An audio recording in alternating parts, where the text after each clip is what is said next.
y a beaucoup de soleil. Alors, vous dites qu'il y a quelle température? Alors, chez nous, il y a moins 3 degrés. Laurent, Chez toi, il disait qu'il faisait très froid en Antarctique, donc je pense qu'ils disent qu'il fait combien? Moins 20 degrés? On essaye moins 20? Il y en a qui disent moins 15 et il y en a qui disent moins 20 degrés. Moi, j'aurais dit moins 14. Bon, alors aujourd'hui, on est encore en plein été ici, et en fait, il fait assez doux, il fait moins 8. Mais comme il y a toujours un petit peu de vent, aujourd'hui il fait vraiment très très très beau. Il y a un petit peu de vent, donc la température qu'on ressent, c'est moins 11 degrés. Mais la température au thermomètre est à peu près, auprès de la station, est à peu près de moins 8 degrés aujourd'hui. Mais c'est le plein été. On n'est pas en hiver. Vous, vous êtes en hiver. Moi, ici, dans l'hémisphère sud, je suis en été. Tiens, ça c'est faudra intéressant comme remarque, parce que donc toi tu es en été et puis nous on est en hiver. Voilà, c'est ça. Alors faudra que leur maîtresse fasse une activité pour essayer de comprendre comment c'est possible que nous on soit en hiver et que toi tu sois en été. Hein. Mais oui. Alors, je vois qu'il y a des mains levées. Oui, Lena. Est-ce parce qu'il y a C'est Léna? Est-ce que c'est parce qu'il y a des changements d'heure ou pas forcément, mais comme la Terre elle est un peu comme ça, ben il y a un côté où Bien. par exemple, on est en été et l'autre côté on est en hiver. Là, tu vois qu'ils ont déjà pas mal de connaissances. Pour la maîtresse, ça va être Magnifique. assez intéressant de prendre toutes leurs connaissances et puis de pouvoir trouver la solution. Alors, effectivement, ce n'est pas du tout une question d'heure, parce que je suis à la même heure que vous. Hein, il est 11h moins 20 ici aussi. Donc, c'est la même heure. Mais en revanche, c'est vrai que je suis passée au-delà du cercle polaire. Et comme tu l'expliques très bien, la Terre est penchée lorsqu'elle tourne sur son axe. Et en fait, si le Soleil est ici, vous arrivez à voir mes mains, je me recule un peu. Si le Soleil est ici, eh ben ici, il ne tape pas beaucoup, alors qu'ici, il tape beaucoup plus. Donc là, c'est le nord, et ici, c'est le sud. Donc je suis en fait plus tournée vers le soleil. Donc c'est pour ça que c'est l'été. Est-ce qu'il y a d'autres questions? On va profiter parce qu'on va pas pouvoir parler très très longtemps avec Catherine. Oui. Parce que je pense qu'elle a du travail et puis moi j'ai encore une activité à vous faire faire. Alors est-ce que vous avez encore des questions? Solal.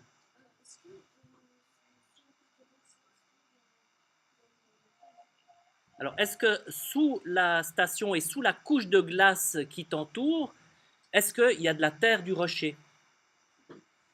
Alors effectivement, nous on est sur ce que l'on appelle un nunatak. La station est posée sur un nunatak, c'est-à-dire qu'elle est posée sur le rocher, mais c'est pas très très large. C'est une arête de rocher qui doit faire peut-être 10 mètres, 15 mètres de large, et donc elle est aussi, elle déborde parce qu'elle est plus large, et elle est aussi posée sur le glacier. De chaque côté, c'est du glacier.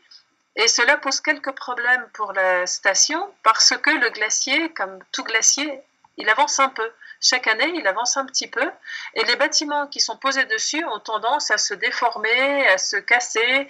Et par exemple, les chambres, là, c'est un problème qu'ils ont cette année, c'est que les lits se retrouvent un peu bancales parce que les chambres sont devenues bancales à cause de l'avancée du glacier. C'est quelque chose qu'ils essayent de gérer en mettant en fait comme des patins qui peuvent glisser sous le glacier pour certains endroits ou alors remonter les endroits où ça baisse trop.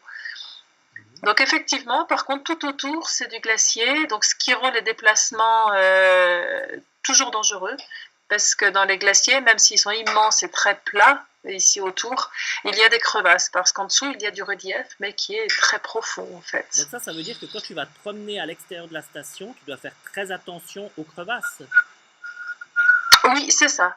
Donc on a eu d'ailleurs une petite formation avant-hier où on a été apprendre à sauver quelqu'un tombé dans une crevasse. Alors on l'a fait en toute sécurité, on est descendu chacun notre tour dans la crevasse, et puis les autres nous ont remontés. Mais effectivement, il arrive parfois que aussi ce soit un véhicule qui descende. Alors il y a des crevasses qui sont bien connues, donc on évite les zones de crevasses, mais quand on va sur des terrains tout à fait inconnus, les crevasses, on ne les voit pas toujours. Elles sont souvent recouvertes par de la neige. Donc, on n'arrive pas forcément à les voir. Très bien. Catherine, on va prendre une dernière question, puis après, la classe et leur maîtresse pourront te suivre au quotidien pendant encore quelques semaines, et puis ensuite faire des activités en classe pour mieux comprendre les régions polaires. Alors, on va prendre une dernière question. Voilà. Lohan, alors c'est quoi des crevasses? Des crevasses, ce sont d'énormes cassures dans la glace. C'est-à-dire que la glace, tu prends quelque chose de plat et puis qui est de solide, et puis tu le fais un petit peu descendre sur quelque chose de cassé qui est en dessous. Ça casse, et puis la glace va pouvoir après ça, plus ou moins, comment expliquer ça, se redéformer. Ce sont des cassures, la glace est un peu solide quand même, et ce sont des cassures qui après ça restent, et ça fait donc des failles dans la glace qui peuvent faire 10, 20 ou plus, de 10-20 mètres ou plus. Des grands trous dans la glace donc, parfois, dans lesquels on peut tomber, et ça devient très dangereux. Immenses. Voilà. Et c'est très dangereux. On a ça aussi dans les glaciers des Alpes d'ailleurs. Écoute, merci Catherine. Je te donne rendez-vous, si c'est possible, demain matin à 8h30 et demain matin à 10h30, si c'est possible, parce que je vais dans deux autres classes. Alors 8h30 et 10h30 demain matin. Est-ce que c'est possible pour toi? D'accord. Et puis, écoute, j'ai pas encore mon programme de demain, mais a priori, je vais me débrouiller pour que ça marche. Et puis voilà, je te montre toute la classe. Alors, à bientôt. Au revoir.